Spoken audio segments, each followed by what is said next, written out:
ṣé Ọọ̀ni ló máa kọ́kọ́ fẹ́ yàwó ni àrí ẹni tó jẹ́ ṣòwòṣòwò tó fẹ́ yàwó 2 mẹ́ta ni. bó ṣe ṣe jẹ́ pé òkè ó fẹ́ nígbà tí Naomi lọ ṣé ẹsẹ̀kẹsẹ̀ tí Naomi ṣe ń gbẹ́rù ẹ̀ báyìí because a rí ọkùnrin nílùú bíi tí mo wà yìí tó jẹ́ pé ìgbà tí bí ìyàwó ẹ̀ ṣe kẹ́rù báyìí lọ́sàn-án àárọ̀ ọjọ́ kejì obìnrin mi ti wọlé.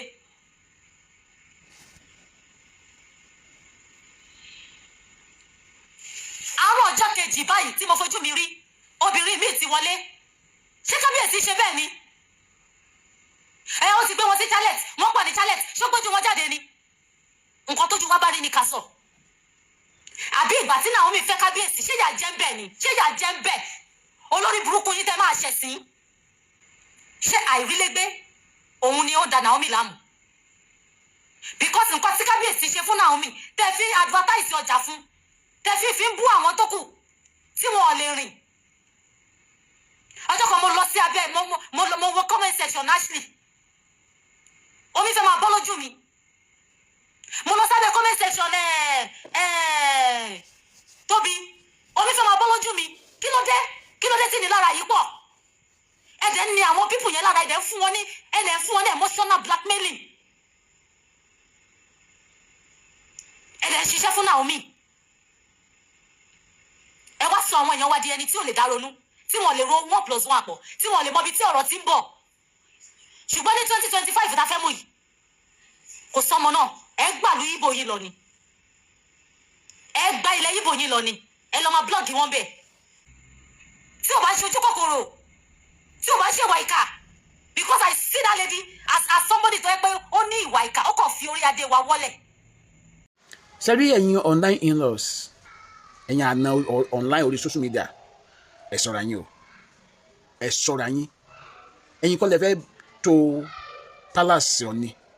kò sí lè tó kẹ́yìn kan marital status bàbá. wọ́n ní àwọn kan lọ sí TikTok wọ́n lọ ń bú àwọn olórí bàbá lórí TikTok wọ́n wá relate ẹ̀ mọ́ ọ̀rọ̀ Naomi. bàbá òun ràn yín ní gbogbo pálapàla yẹn o ẹ fi àwọn ìyá yẹn sílẹ̀ sí àyè wọn ẹ jẹ́ kí wọ́n ní mú mi láti gbà tọ̀rọ̀ olórí Naomi ti ṣẹlẹ̀ ń sìn kò dùn mọ́ wa nú ṣùgbọ́n kẹ wá máa lọ máa búlẹ̀ àwọn kan torí bẹ́ẹ̀ kẹ lọ máa bú àwọn kẹkẹ máa sọ̀rọ̀ sí wọn kẹ máa ṣépè fún wọn kí ni wọ́n ṣe kí ni wọ́n rà ń gbá yín lórí ọ̀rọ̀ tó ṣẹlẹ̀ yìí kẹbẹ̀ sí máa sọ pariwo ní pé ẹ bá sọ fọ́ ni o kán gbègbèsẹ́ o ìgbà kan wò kan o kẹ́yìn kan máa sọ pé kẹ máa sọ̀rọ̀ marital status tó wà ní àárín wọn or marital issues tó wà láàrin wọn sorry kẹ máa relate mọ́ ìṣẹ̀lẹ̀ tó ṣẹlẹ̀ yìí ẹ jọ ọ̀rọ̀ marital issues tó wà láàrin wọn ọ̀tọ̀ wọ́n mọ ibi tí wọ́n jọ dì sí wọ́n mọ báwọn ti jọ mo ti sọ̀rọ̀ kan wọ́n mọ báwọn ti kára wọn kọ́nà táwọn bára wọn sọ̀rọ̀ báwọn ti gbà fúnra wọn òye yín so ìyẹn yàtọ̀ sọ̀rọ̀ eléyìí ọ̀rọ̀ tó ṣẹlẹ̀ yìí ẹjá gbé ìgbésẹ̀ lórí bá a ṣe máa yọ olórí Naomi òye yín ẹjá gbé ìgbésẹ̀ bá a ṣe máa yọ olórí Naomi kì í sọ̀rọ̀ pé ọ̀fẹ́ Ọọ̀ni rí kò fi Ọọ̀ni rí ó kò ní Ọọ̀ni kò kò ní Ọọ̀ni ẹ bú Ọọ̀ni kò bú Ọọ̀ni ìyẹn kọ́ ni issue èwo ló kan ọ̀rọ̀ ènìyàn kò ní Ọọ̀ni pẹ̀lú ọ̀rọ̀ pé àwọn ọmọ ẹgbẹ́ mi nìbàdàn sójọra ni ẹ rí i pé bọ́ọ̀lù ọ̀gá ṣe máa ń ṣiṣẹ́ bóyá bàbá yẹn bọ́ọ̀lù ọ̀gá ṣe máa ń ṣiṣẹ́ bóyá bàbá yẹn ká ní ààfin ká ní oṣù aláàfin gbà tí ìṣẹ̀lẹ̀ sẹ́yìn pé kí ni ìbá burú jù báyìí lọ true number 1 àwọn èèyàn wá lúgọ wọ́n máa expect ìgbésẹ̀ tọ́ni máa gbé tọ́ni bá wá gbé ìgbésẹ̀ kan ẹni Ọọ̀ni fọwọ́ alágbáyé lójú nítorí pé ojú lórí ẹ̀yìn tó bá tún gbé ìgbésẹ̀ kankan ẹ̀ tó pariwo síta pé bí Ọọ̀ni fẹ́ràn àwọn olórí tó kù jùlọ ni sẹ́ni kíkúrò tó kù nílé Ọọ̀ni tí ìṣẹ̀lẹ̀ fi ṣẹlẹ̀ yìí ó yí Ọlọ́run so ẹ fi bàbá lọ́rùn sílẹ̀ ẹ dẹ̀ fi àwọn olórí tó kù sílẹ̀ ẹ ní ẹ̀tọ́ láti lọ máa ṣépè fún àwọn olórí tó kù àwọn ẹlẹ́ni kí ọ̀rọ̀ Ìbàdàn tó ṣẹlẹ̀ làwọn ilé tó máa ń do àdó bí ó tẹ̀lé pé àwa go faramọ́ kí wọ́n máa display lórí TikTok bí wọ́n ṣe ń display yẹn because ìyàwó bàbá wa àná èmi ò tiẹ̀ mi rí kankan nú wọn lórí TikTok rí kátà sọ pé TikTok sì dé ńgbà yẹn bọ Facebook sátidé mi ò rí kankan lórí Facebook rí nú wọn kátà wà ní Facebook ọ̀tẹ̀ tó wà dàbí ilé mi ò rí kankan ní kọ́ máa lọ ayẹyẹ kiri kọ́ máa lọ kéṣọ́ọ̀sì kiri mi ò rí so ẹni ọwọ́ ẹni yìí ni àwọn olórí láwùjọ wa ṣùgbọ́n ayé tí wàá yí báyé ṣe yí yẹn náà dáadáa wọn wá sórí TikTok so wọ́n ti máa ń ṣe before kí nǹkan tó ṣẹlẹ̀ wọ́n á sọ pé kí wọ́n máa ṣépè fún wọn kẹ́ máa ṣépè fún wọn kẹ́ máa bú wọn bàbá ò gbèsè ràn yín ilé ẹlòmíì ò tòrò nínú yín ẹ fẹ́ máa tó lé onílé nǹkan tó ti wá dùn mí ni pé wọ́n ní àwọn tó tún wá gbégbèsè yẹn àwọn ọmọ ẹ̀yà Yanmirin mi fẹ́ dárúkọ wọn tán ká má take it personal àwọn torí mo ní lady kan náà lóòótọ́ tó náà ń jẹ́ blogger ọmọ Yanmirin yẹn náà ni oye yín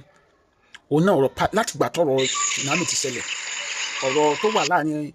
Queen Naomi àti kábíyèsí ló ń sọ sáálẹ̀ everyday ó tiẹ̀ parọ́ kan wípé àwọn kan ló wá da event yẹn rú torí pé Naomi fẹ́ padà sí palace ni wọ́n sì wá da event yẹn rú ó sàn parọ́ òkè mọ́tòdò ó sàbẹ̀ sí parọ́ òkè mọ́tòdò sọ ẹ jọ ẹ ṣọ́ra yín ọ̀nà òkì sẹ́ni àrífín ẹ má fi ọ̀rọ̀ lé ọ̀nà tayín ẹ má fi ọ̀rọ̀ lé ọ̀nà tayín tẹ́ bá ní topic tẹ́lẹ̀ sọ̀rọ̀ lórí ẹ bá wa sọ̀rọ̀ ká fún yín topic kí kẹ́ jáde kẹ́ máa sọ̀rọ̀ lórí ọ̀rọ̀ Naomi àti Ọọ̀ni ọ̀rọ̀ ìfẹ́ sáà láàrin wọn kí ló dé tí Ọọ̀ni ò gbé padà gbá kankan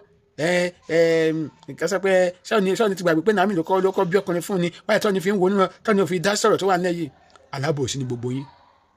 kí bàbá yẹn tún sọ̀rọ̀ àbí kẹtún gbé yẹn lọ pé you see now wọ́n fẹ́ fọwọ́ lágbá yín lójú nǹkan tẹ́ ẹ̀ tún sọ nìyẹn so ẹ jọ ẹ ṣọ́ra yín ẹ dẹ̀ sógbá yín kó ló di pé a máa wọ̀nyí lépè bẹ́ẹ̀ ni náà kó ló di wípé a máa wọ̀nyí ní èpè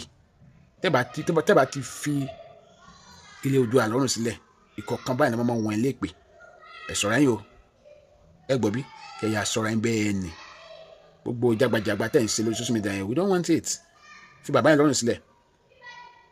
so bó ṣe jẹ́ nìyẹn this is Ade Omade.